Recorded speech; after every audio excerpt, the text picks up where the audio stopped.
क्या लिखा है कि सोचिए ग्रही जो मोहवश करहि कर्म पथ त्याग।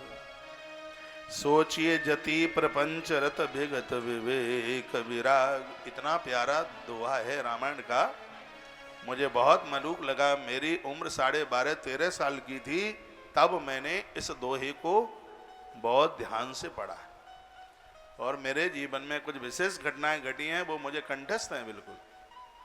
इस दोहे को जब मैंने पहली बार बहुत वर्ष पहले पढ़ा था, सोचिए ग्रही जो मोह बस, ऐसा गृहस्थ मरता है जो किसी लोभ के वशीभूत होकर के अपना धर्म छोड़ देता है, सनातनी से मुसलमान बन जाता है, ईसाई बन जाता है, और फलाना ही कौन कौन बन जाता है।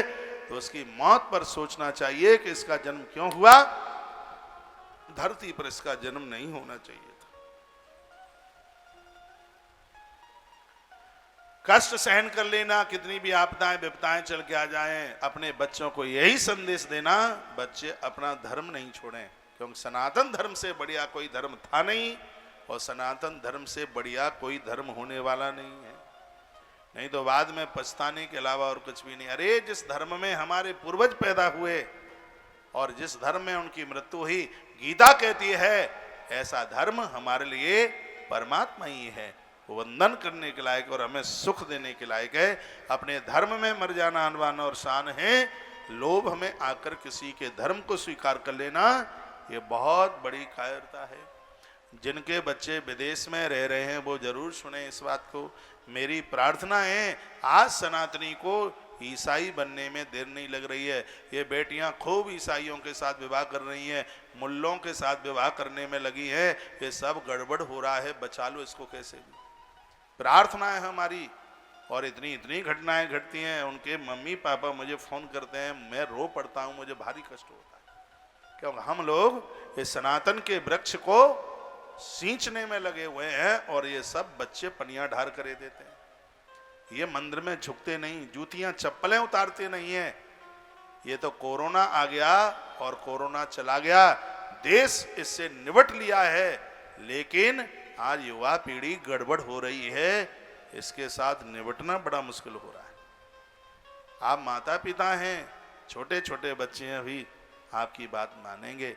कितनी दुख भरी बात है, नाक कट जाती है समाज में जब ये सुनने को मिलता है फलानी की बेटी मुसलमान के साथ चली गई, ईसाई के साथ चली गई, सब गड़बड़ घोटाला हो रहा है। और ये सब पढ़े लिखे मूर्ख बन रहे हैं, हद की तो ये बात है।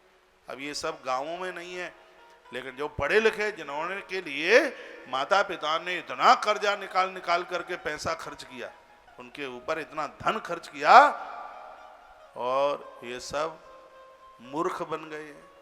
कैसी ये बात हो गई है। तुम्हारे बच्चे शुरू से सूर्य को अर्घ देते होते तो सच मानिए यह बिल्कुल भी नहीं होता। अब आप ये समझो कि बाप बेटा दोनों मिलकर के फिल्म देखेंगे, पिक्चर देखेंगे, तो बेटा तो फिर यही करेगा कि हम तुम राजी, तो बाप क्या करेगा काजी।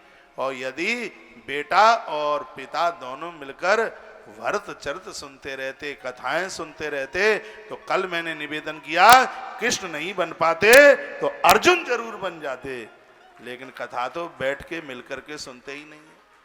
पिक्चर चलती होती है, खिलखिला करके हंसते हैं। सिंह ने शर्म उतार के रख दी है, किसी को शर्म ही नहीं रही, सिगरे नकटा नकटी बन गए। हाँ, सब बिना नाक के घूम रहे, सब गड़बड़ हो रहा है। मेरी तो बात बूढ़े मूंछों, सफेद मूंछों वाले दादा को बड़ी अच्छी लगती है, लेकिन ये बात जवानों को भी अच्छी लगे, आपके मतलब की बात है। परदेश में इसलिए तुम्हें नहीं भेजा था, लाखों रुपया खर्च के तुम गड़बड़ घोटाला सब कर दो, सब गड़बड़ हो जाओ, धर्म कर्म उतार करके फेंक दो, इसलिए नहीं भेजा था।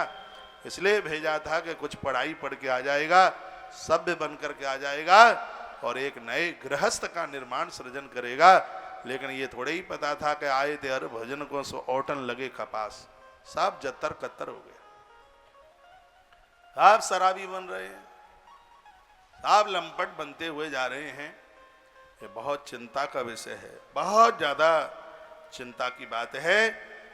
इसलिए हाथ जोड़कर आप कहें तो मैं प्रणाम कर लेता हूं। मुझे लाखों लोग इस समय सुन रहे हैं, सब कोई है, मेरी प्रार्थना है कि इन मुसलमानों को बढ़ावा मत दो। ये तब ही बढ़ रहे हैं, ये बेटियां जा रही हैं, ये क्यों ऐसा हो रहा है, इसके ऊपर रोक लगनी चाहिए, इसके ऊपर बंदिश होनी चाहिए।